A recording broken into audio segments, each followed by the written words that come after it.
നമസ്കാരം. പശ്ചിമേഷ്യയിൽ യുദ്ധസമാനമായ സാഹചര്യങ്ങൾ നിലനിൽക്കെ ഇറാൻ തീരത്തേക്ക് നീങ്ങുകയായിരുന്ന ഇറാനിയൻ എണ്ണക്കപ്പലിന് നേരെ അമേരിക്കൻ നാവികസേന ശക്തമായ ആക്രമണം നടത്തി. ബുധനാഴ്ച ഗൾഫ് ഓഫ് ഒമാനിൽ വെച്ചാണ് നാടകീയമായ സൈനിക നടപടി അരങ്ങേറിയത്. ഇറാൻ പതാക വഹിക്കുന്ന MT ഹസ്ന എന്ന കപ്പലിന് നേരെയാണ് US സെൻട്രൽ കമാൻഡ് ആക്രമണം അഴിച്ചുവിട്ടത്.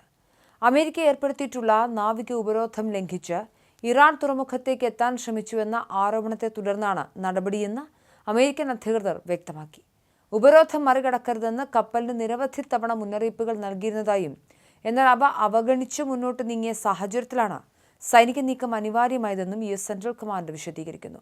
USS എബ്രഹാം ലിങ്കണിൽ നിന്നുള്ള FA-18 സൂപ്പർ ഹാർനറ്റ് യുദ്ധവിമാനങ്ങൾ ഉപയോഗിച്ചാണ് ആക്രമണം നടത്തിയത്.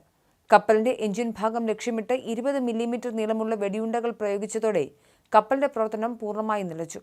നിലവിൽ കപ്പൽ സമുദ്രത്തിൽ ചലനമറ്റ നിലയിലാണെന്നും ഇറാൻ തീരത്തേക്ക് നീങ്ങുന്നില്ലെന്നും അമേരിക്ക സ്ഥിരീകരിച്ചിട്ടുണ്ട്. ആക്രമണത്തിൽ ആർക്കും പരിക്കേറ്റതായി വിവരമില്ലെന്നും എണ്ണച്ചോർച്ച റിപ്പോർട്ട് ചെയ്തിട്ടില്ലെന്നും അമേരിക്കൻ കോസ്റ്റ് ഗാർഡും നേവിയും അറിയിച്ചു.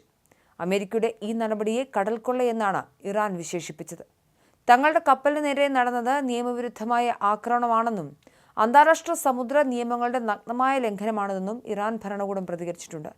ഇതിന് തക്കതായ മറുപടി നൽകുമെന്ന മുന്നറിയിപ്പും ടെഹ്റാൻ നൽകിയിട്ടുണ്ട്. ഇറാന്റെ വരുമാന മാർഗങ്ങളും ആയുധക്കടത്തും തടയുന്നതിന്റെ ഭാഗമായി മേഖലയിൽ അമേരിക്ക കർശന നിയന്ത്രണങ്ങൾ ഏർപ്പെടുത്തിയിരിക്കുന്ന സാഹചര്യത്തിലാണ് ഈ പുതിയ സംഘർഷം.